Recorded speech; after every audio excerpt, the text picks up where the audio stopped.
स्वागत है आप लोग का विद्या प्रकाश ऑनलाइन क्लासेस में। आज हम लोग संस्कृत के चैप्टर नंबर 2 यानी पाटलिपुत्र वैभवम को पढ़ने वाले हैं। इसके सारे ऑब्जेक्टिव और सब्जेक्टिव क्वेश्चन को हम लोग करने वाले हैं। तो चलिए इसके सारे ऑब्जेक्टिव एंड सब्जेक्टिव क्वेश्चन को करते हैं। तो क्वेश्चन नंबर 1 है हम लोग का, बिहार की राज्य की राजधानी किसे कहा गया? बिहार राज्य की राजधानी है पटना। बिहार राज्य की राजधानी है पटना। अगला क्वेश्चन है, पाटलिपुत्र को पृथ्वी का तिलक और सरस्वती का कुलगृह कहा गया है। तो पूछेगा सरस्वती का कुलगृह किसे कहा गया है? तो पाटलिपुत्र का। पृथ्वी का तिलक किसे कहा गया? तो पाटलिपुत्र को। अगला क्वेश्चन है 3 नंबर क्वेश्चन हम लोगों का, पाटलिपुत्र नगर को इंद्रलोक के समान कहा गया है। आपसे पूछा जाएगा परीक्षा में, इंद्रलोक के समान किसे कहा गया है? तो पाटलिपुत्र को। क्वेश्चन नंबर 4 है हम लोग का, बुद्ध के समय पाटलिपुत्र का नाम पाटलीग्राम था। आपसे पूछा जाएगा कि बुद्ध के समय पाटलीग्राम का नाम क्या था? नहीं, पाटलिपुत्र का नाम क्या था? तो पाटलीग्राम। पाटलिपुत्र का नाम पाटलीग्राम था। क्वेश्चन नंबर 5 है कि पटना के उत्तर दिशा में गंगा नदी बहती है। आपको पूछा जाएगा कि पटना की किस दिशा में गंगा नदी बहती है? तो उत्तर दिशा में। कौन सी दिशा में? उत्तर दिशा में। अगला क्वेश्चन है, गंगा नदी पर एशिया का सबसे बड़ा सेतु गांधी सेतु पुल स्थित है। आपसे पूछा जाएगा एशिया के सबसे बड़ा गांधी सेतु पुल कहाँ है? तो पटना के गंगा नदी पर। कहाँ? गंगा नदी पर। क्वेश्चन नंबर 7 है, भगवान बुद्ध पाटलिपुत्र कई बार आए थे। आपसे पूछेगा कौन कई बार पाटलिपुत्र आए थे? तो भगवान बुद्ध। क्वेश्चन नंबर 8 है, भगवान बुद्ध ने कहा था कि यह ग्राम एक दिन बहुत बड़ा नगर बनेगा, परंतु इसे अग्नि, जल एवं कलेश से हमेशा भय रहेगा। आपसे पूछा जाएगा भगवान बुद्ध ने किसे बहुत बड़ा नगर बनने की बात कही थी? तो पटना को। किसे? पटना शहर को। का क्वेश्चन नंबर 9, चंद्रगुप्त मौर्य के समय में पाटलिपुत्र नगर की शोभा और रक्षा व्यवस्था अति उत्कृष्ट मतलब बढ़िया थी। तो आपसे एग्जाम में पूछा जाएगा कि इसके समय में पाटलिपुत्र की रक्षा व्यवस्था और शोभा देखने में अति उत्कृष्ट थी। तो आप लोग को आंसर देना चंद्रगुप्त मौर्य। चंद्रगुप्त मौर्य। क्वेश्चन नंबर 10 है, यूनान के राजदूत मेगास्थनीज चंद्रगुप्त मौर्य के दरबार में आए थे। आपसे पूछा जाएगा कौन चंद्रगुप्त के दरबार में आए थे? तो मेगास्थनीज। कौन? मेगास्थनीज। क्वेश्चन नंबर 11 है, पटना का प्राचीन नाम पाटलिपुत्र था। आपसे पूछा जाएगा पटना का प्राचीन नाम क्या था? तो पाटलिपुत्र। पाटलिपुत्र। क्वेश्चन नंबर 12 है, पटना का महत्व सभी कालों में रहा है। किसका महत्व सभी कालों में रहा है? तो पटना का। क्वेश्चन नंबर 13 है, प्राचीन काल में पाटलिपुत्र शिक्षा का केंद्र था। आपसे पूछा जाएगा प्राचीन काल में कौन शिक्षा का केंद्र था? तो पाटलिपुत्र। पाटलिपुत्र प्राचीन काल में शिक्षा का क्या था? केंद्र। क्वेश्चन नंबर 14 है, पटना का पुराना नाम पाटलिपुत्र या पुष्पपुर था। आपसे पूछा जाएगा पटना का पुराना नाम क्या है? पाटलिपुत्र या पुष्पपुर। पटना का इतिहास 2500 वर्ष पुराना है। आपसे पूछा जाएगा पटना का इतिहास कितना वर्ष पुराना है? तो 2500 वर्ष पुराना है। क्वेश्चन नंबर 16 है, पाटलिपुत्र धार्मिक, राजनीतिक, उद्योग सभी क्षेत्रों में लोगों का विशेष ध्यान अपनी ओर आकर्षित करता है। आपसे पूछा जाएगा कौन धार्मिक, राजनीतिक, उद्योग सभी क्षेत्रों में अपनी ओर ध्यान आकर्षित करता है? तो उत्तर होगा पाटलिपुत्र। क्वेश्चन नंबर 17 है, विदेशी यात्री मेगास्थनीज फाहियान हुएनसांग अपनी अपनी आत्मकथा में पाटलिपुत्र का वर्णन क्या है? तो कौन अपनी अपनी आत्मकथा में पाटलिपुत्र का वर्णन किया है? तो Megasthenes Fahien Hiuen Tsang. Question number 18 है आपका, मेगास्थनीज ने कहा कि पटना नगर की शोभा देखने में प्रिय है। आपसे पूछा जाएगा किसने कहा था कि पटना नगर की शोभा देखने में प्रिय है, तो उत्तर होगा मेगास्थनीज। मेगास्थनीज। क्वेश्चन नंबर 19 है, दामोदर गुप्त नामक कवि ने अपनी रचना कुटनीतम ताक्य में पटना का वर्णन किया है। तो आपसे पूछा जाएगा दामोदर गुप्त नामक कवि की रचना कौन है, तो कुटनीतम ताक्य। और दूसरा किस किस किस रचना में उन्होंने पटना का वर्णन किया है, तो कुटनीतम ताक्य में। क्वेश्चन नंबर 20 है आपका, मेगास्थनीज को यूनान के राजा सेल्यूकस ने भेजा था। आपसे पूछा जाएगा मेगास्थनीज को किसने भेजा था, तो यूनान के राजा सेल्यूकस ने। क्वेश्चन नंबर 21 है आपका, अशोक के समय में पाटलिपुत्र नगर का वैभव प्रियदर्शनी था। तो आपसे पूछा जाएगा किसके समय में पाटलिपुत्र नगर का वैभव प्रियदर्शनी था, तो उसका अशोक होगा उत्तर, अशोक के समय में। तो क्वेश्चन नंबर 22 है, काव्य मीमांसा के कवि राजशेखर है। तो आपसे पूछा है काव्य मीमांसा के कवि कौन है, तो राजशेखर। क्वेश्चन नंबर 23 है, नगर के समीप पाटल नामक पुष्पों की खेती बहुत ज़्यादा होती थी। क्वेश्चन नंबर 4 है, पाटल पुष्पों के आधार पर ही पटना का नाम पाटलिपुत्र रखा गया। आपसे पूछा जाएगा किस पुष्प के आधार पर ही पटना का नाम पाटलिपुत्र रखा गया, तो पाटल पुष्प। किसके, पाटल पुष्प के आधार पे।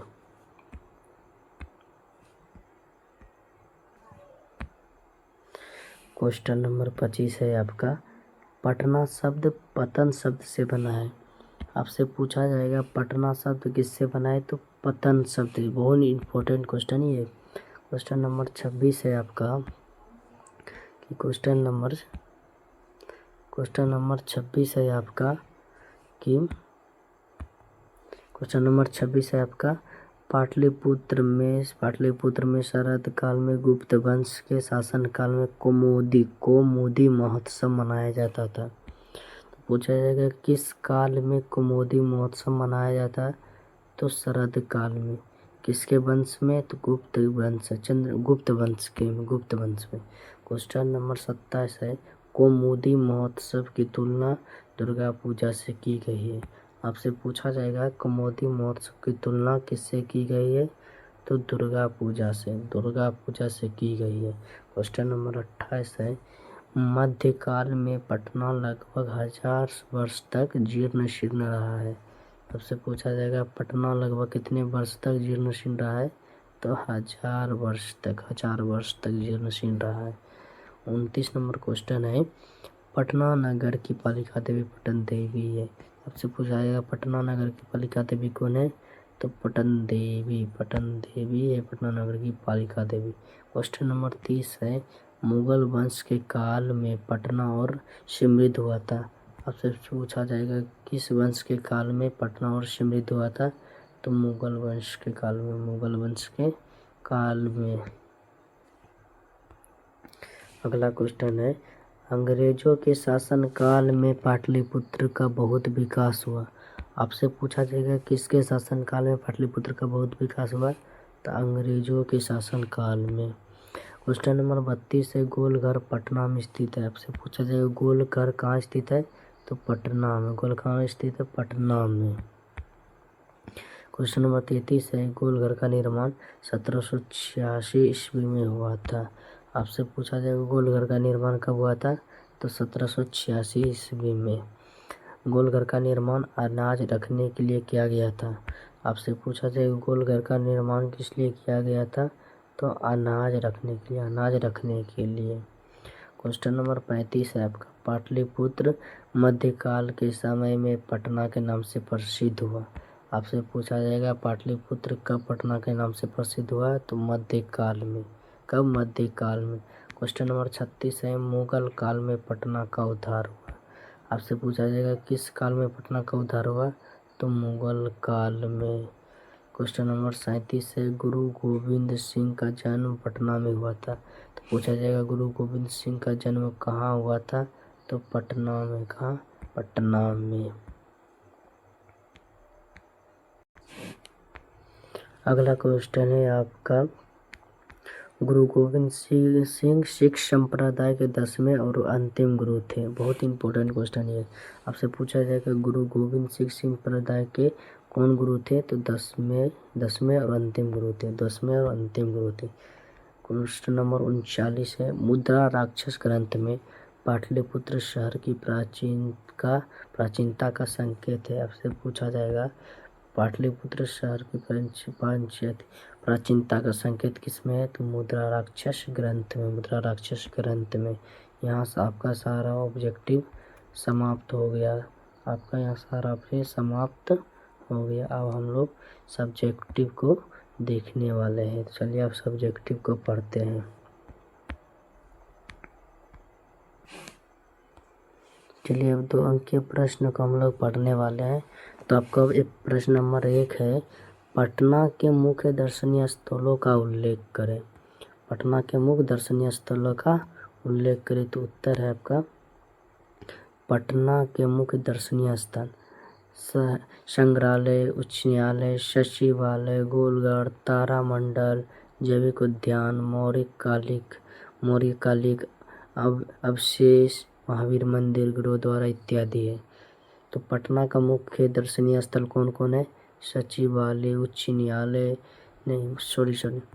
संग्रहालय, उच्च न्यायालय, सचिवालय, गोलघर, तारामंडल, जैविक उद्यान, मौर्य कालिक अवशेष, महावीर मंदिर, गुरुद्वारा इत्यादि। ये सब पटना का मुख्य दर्शनीय स्थल है। क्या है? मुख्य दर्शनीय स्थल है। अगर ये क्वेश्चन आता है तो क्या आप लोग लिख देंगे? तो यस लिखे कमेंट में, हाँ सर लिख देंगे। ये क्वेश्चन को करता उड़ा देंगे। चलिए अब हम लोग क्वेश्चन नंबर 2 को देखने वाले। क्वेश्चन नंबर 2 है आपका, क्वेश्चन नंबर 2 है, सिख संप्रदाय के लोगों के लिए पटना नगर क्यों महत्वपूर्ण है? अथवा पटना का गुरुद्वारा किसके लिए और क्यों प्रसिद्ध है? 3 वाक्य में उत्तर देना है। तो ध्यान दीजिए, 3 वाक्य में ही आपको उत्तर देना है। तो चलिए इसका उत्तर देखते हैं। उत्तर है, सिख संप्रदाय के लोगों के लिए पटना नगर इसलिए महत्वपूर्ण है क्योंकि यहाँ उनके 10वें गुरु गोविंद सिंह का जन्म हुआ था। यह स्थल गुरुद्वारा के नाम से जाना जाता है। देखिए 3 वाक्य में ही आपको आंसर देना है। देखिए 3 वाक्य में दिए, तो समझ गए। सिख संप्रदाय के लोगों के लिए पटना क्यों इतना महत्वपूर्ण है? क्योंकि यहाँ उनके 10वें गुरु गोविंद सिंह का जन्म हुआ था और वो गुरुद्वारा के नाम से जाना जाता है वो स्थल। क्या आप लोग भी क्वेश्चन को लिख देंगे? तो यस, तो कमेंट में बताइए हाँ लिख देंगे। तो चलिए अब हम क्वेश्चन नंबर 3 को देखते हैं। तो क्वेश्चन नंबर 3 है आपका, प्राचीन ग्रंथों में पटना के कौन कौन से नाम मिलते हैं? तो उत्तर देखते हैं इसका, प्राचीन ग्रंथों में पटना के कौन कौन से नाम मिलते हैं। तो उत्तर है, प्राचीन ग्रंथों में पटना के नाम पुष्पपुर, कुसुमपुर, पाटलिपुत्र आदि मिलते हैं। तो प्राचीन ग्रंथों में पटना का कौन कौन सा नाम मिलता है? पुष्पपुर, कुसुमपुर, पाटलिपुत्र आदि ये सब मिलते हैं नाम। तो चलिए क्वेश्चन नंबर 4 को देखते हैं। क्वेश्चन नंबर 4 है हम लोग का, पाटलिपुत्र शब्द कैसे बना? पाटलिपुत्र शब्द कैसे बना? तो ये पाटलिपुत्र का शब्द कैसे बना? तो इसका उत्तर है, पाटलिपुत्र शब्द पाटल पुष्प के नाम के आधार पर रखा गया है। ऐसा पुतलिका रचना में वर्णित है। पाटलीग्राम ही आगे चलकर पाटलिपुत्र नाम से प्रसिद्ध हुआ। कुछ प्राचीन संस्कृत ग्रंथों एवं पुराणों में पाटलिपुत्र का दूसरा नाम पुष्पपुर या कुसुमपुर मिलता है। क्या आप लोग क्वेश्चन को समझ गए? ये क्वेश्चन में कह रहे हैं पाटलिपुत्र शब्द कैसे बना है। तो पाटलिपुत्र शब्द जो है, पाटलिपुत्र शब्द पाटल पुष्पों के आधार पर रखा गया है पाटलिपुत्र का नाम। ऐसा पुतलिका रचना में मिलता है। क्या आप लोग इस क्वेश्चन को लिख देंगे? अगर 2026 में क्वेश्चन को पूछा जाता है तो क्या आप लोग लिख देंगे? बोलिए यस। अगर 2026 में पूछा जाएगा तो लिख देंगे यस। चलिए क्वेश्चन नंबर 5 को देखते हैं। क्वेश्चन नंबर 5 हमारा क्या है, तो क्वेश्चन नंबर 5 है, कौन कौन से विदेशी यात्री पटना आए थे। तो कौन कौन से विदेशी यात्री पटना आए थे, आप ऑब्जेक्टिव में देखे थे, वही बस लिख देना है कौन कौन से। तो कौन कौन से, पहला है मेगास्थनीज, फाहियान, हुएनसंग और इत्सिंग। ये आदि विदेशी यात्री पटना आए थे। क्या आप ये लिख देंगे? हाँ, यस लिख दीजिए, यस। तो क्वेश्चन नंबर 6 है आपका, चंद्रगुप्त मौर्य तथा अशोक के समय पाटलिपुत्र कैसा था, पाटलिपुत्र नगर कैसा था। तो इसका उत्तर देखिए, चंद्रगुप्त मौर्य के समय पाटलिपुत्र की रक्षा व्यवस्था काफी मजबूत यानी कि उत्कृष्ट थी। अशोक के शासनकाल में इस नगर को वैभव और अधिक समृद्ध था। क्या समझ गए इस क्वेश्चन को आप लोग? इसमें कहा गया है कि चंद्रगुप्त मौर्य तथा अशोक के समय पाटलिपुत्र कैसा था। तो इसका उत्तर देखें, चंद्रगुप्त मौर्य के काल समय में पाटलिपुत्र की रक्षा व्यवस्था काफ़ी मजबूत यानी कि उत्कृष्ट थी। अशोक के शासनकाल में इस नगर का वैभव अधिक समृद्ध था। कैसा था? अधिक समृद्ध था। चलिए हम क्वेश्चन नंबर 7 को देखते हैं। क्वेश्चन नंबर 7 में क्या है? क्वेश्चन नंबर 7 में आपका पाटलिपुत्र के प्राचीन महोत्सव का वर्णन करें। इसका वर्णन करें, प्राचीन महोत्सव का। तो इसका उत्तर देखते हैं, पाटलिपुत्र में शरत काल में कुमुदी महोत्सव बड़ी धूमधाम से मनाया जाता था। सभी नगरवासी आनंद मग्न हो जाता था। सभी नगरवासी क्या जाता था? आनंद मग्न हो जाते थे। इस समारोह का विशेष प्रचलन गुप्त वंश के शासनकाल में था। आजकल जिस तरह दुर्गा पूजा मनाई जाती है, ठीक उसी प्रकार प्राचीन काल में कुमुदी महोत्सव को मनाया जाता था। गाइस, क्वेश्चन को आप लिख देंगे। इसमें प्राचीन पाटलिपुत्र के प्राचीन महोत्सव के वर्णन के बारे में पूछ रहे हैं। तो प्राचीन महोत्सव शरत काल में कुमुदी महोत्सव मनाया जाता था, जिसे गुप्त वंश के शासन काल में बहुत प्रचलन था। क्या आप लोग इस क्वेश्चन को लिख देंगे? तो यस टाइपिंग करिए, यस लिख देंगे। चलिए अगला क्वेश्चन है, क्वेश्चन नंबर 8 है आप लोग का। क्वेश्चन नंबर 8 है कि भगवान बुद्ध ने पाटलिग्राम के बारे में क्या कहा है। भगवान बुद्ध ने पाटलिग्राम के बारे में क्या कहा है।